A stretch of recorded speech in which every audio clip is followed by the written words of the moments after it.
that shooting that happened in Oakland last month.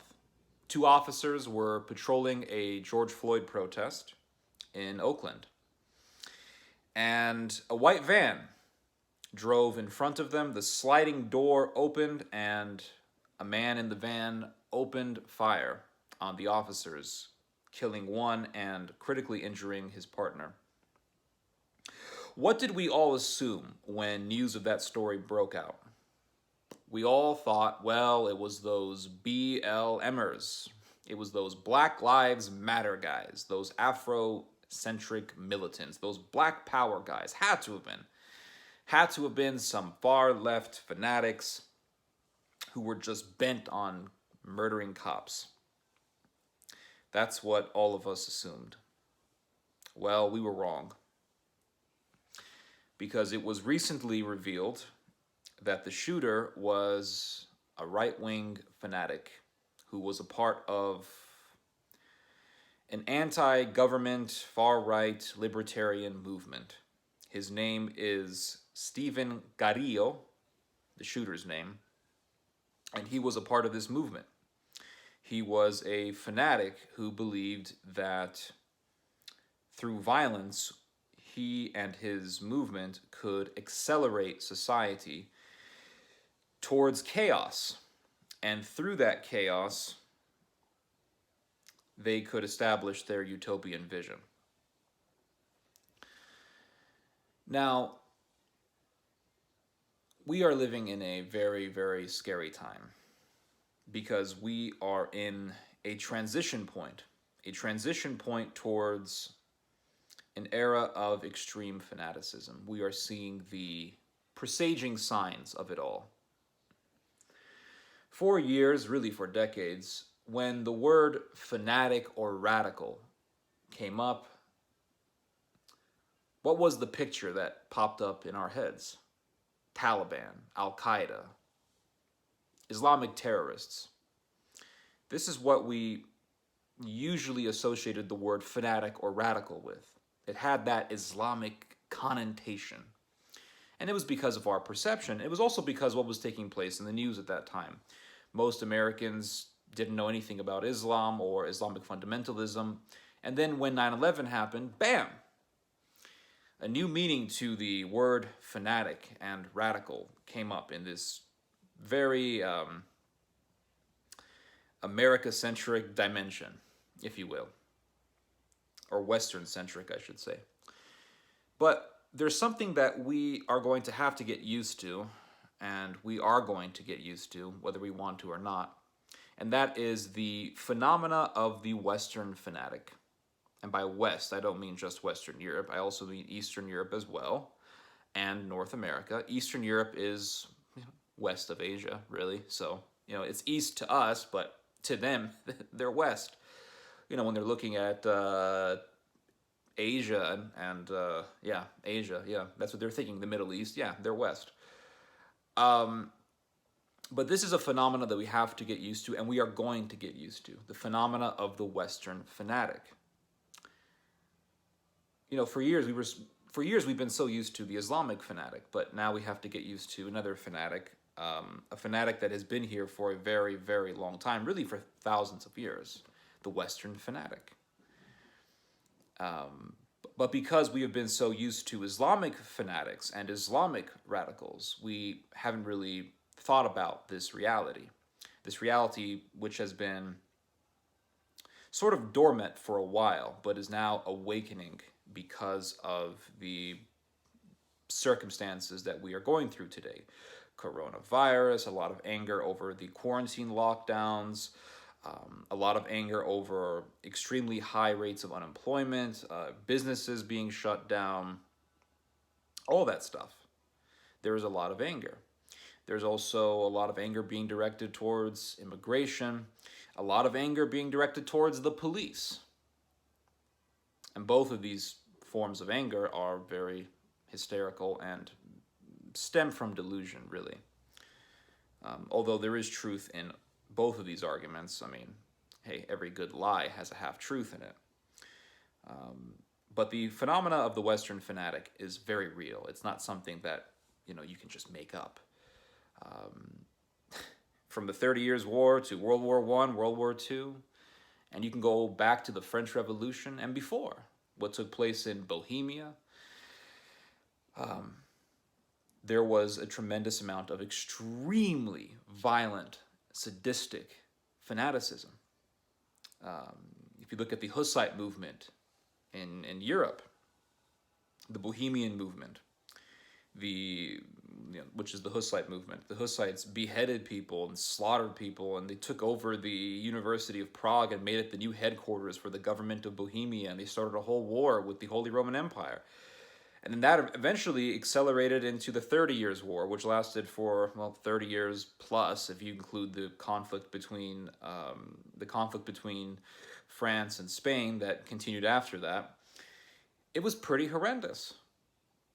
And then you had, of course, the French Revolution.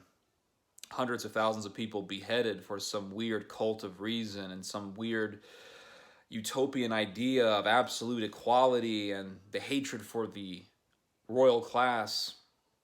There was a lot of fanaticism. The destruction of monuments in the French Revolution, the desire to destroy the churches of France, even the infamous Cathedral of Notre Dame.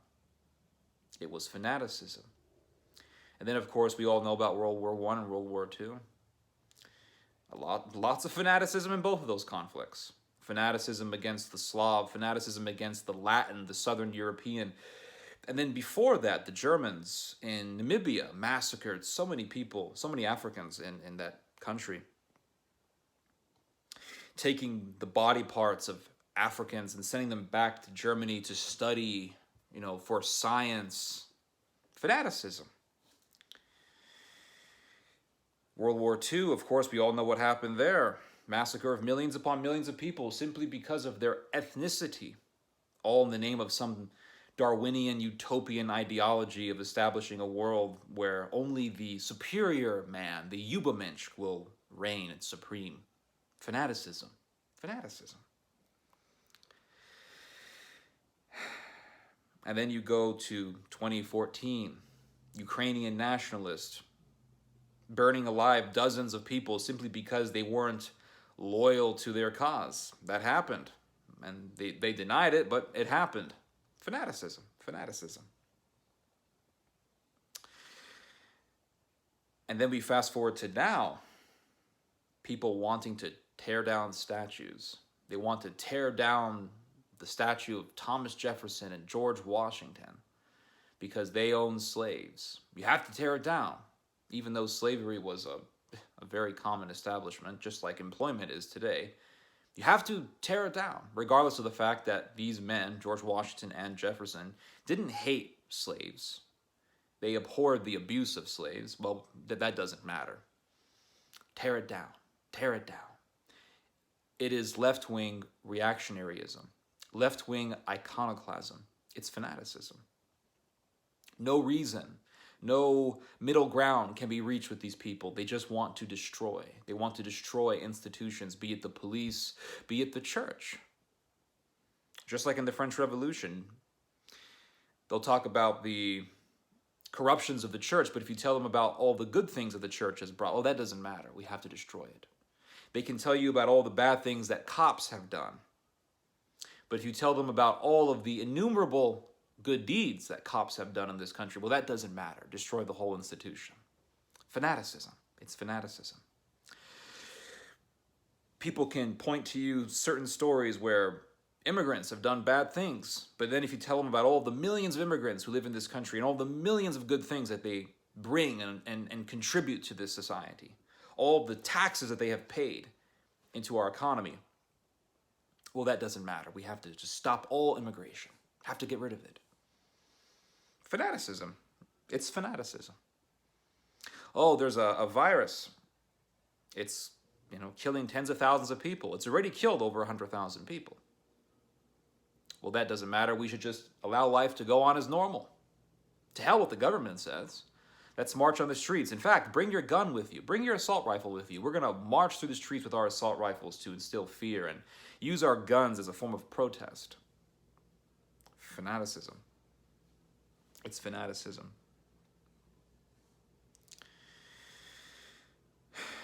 And then there is the hatred for the government. Hatred for the government. They can point to you all the corruptions of the government, all the corrupt things that the government has done. But then if you tell them about all the importance of government, the contributions of government, the purposes of government, well, that doesn't matter. Tear it all down. Let's go kill some cops in order to accelerate the situation so that we can spark chaos and use that chaos as a conduit for our own fantasies. So we can manifest our delusion into reality. It's fanaticism. We are seeing the manifestation of the phenomena of the Western fanatic. It's always been here, but it kind of went dormant after the Second World War because of the taboo against Nazism and communism. But we're seeing it come back. It's happening. And pretty soon we are going to be living in very, very scary times. Not just in the United States, but also in the world in general. Not just the West, but it's going to be global. It's very, very scary. Today I was reading a book on the history of the gladiatorial games. And there is, there's a bunch of things in this book that I found to be very disturbing, but very reflective of the reality of how ancient fanaticism is. When the Romans wanted to kill slaves and criminals, they would a lot of times kill them in the Colosseums, but in forms of entertainment. And one of the things that they would do is they wanted to make their mythology, the Roman mythology, manifest itself into reality in the Colosseum. So they would actually take events of Greco-Roman mythology and present them almost like a play in the Colosseum. Only in this case, in this play, people would be murdered. For example, they would have a mountain, an artificial mountain erected within the Colosseum. And it was supposed to represent Mount Etna. And then on top of Mount Etna was a man in chains. And he was supposed to represent, some people think he was supposed to represent Prometheus or some other mythological figure. And he was supposed to play this character of this mythological figure of the Greco-Roman pantheon. But the whole audience could see from his breathing and how high his chest was elevating during his panting that he was horrified. It wasn't an act. And he would be murdered on the Colosseum, fed to a bear, fed to an animal, burned alive. Things like this would happen in these plays. But the mythological scenes, all of the props that would be used, they were very well done. They would have giant trees in the Colosseum, artificial mountains, all sorts of things. People would be flying from high sculptures, high towers and things like that from string. It was like a giant circus. It was like watching a Broadway play, but probably even with better effects. And people died. But it was a way to manifest a fantasy into reality. G.K. Chesterton talked about this. He talked about the danger of fantasy, the danger of delusion. And he said that the problem with people who are ideological fantasizers is that eventually they want to see their fantasy manifest into reality. And they try to force that fantasy into reality. And what ends up happening is they begin to murder lots of people. Innocent people have to be the sacrifices towards this idol, which is their fantasy, in order to try to make it into a reality. We've seen this time and time again throughout history. And so eventually the fantasizer gets tired of fantasizing and he wants to kill people. And in this type of situation, the fantasy is no longer a fantasy. The play is no longer a play. It's a massacre. Anyway, hope you guys have learned something from this message. You guys just heard some theology. God bless.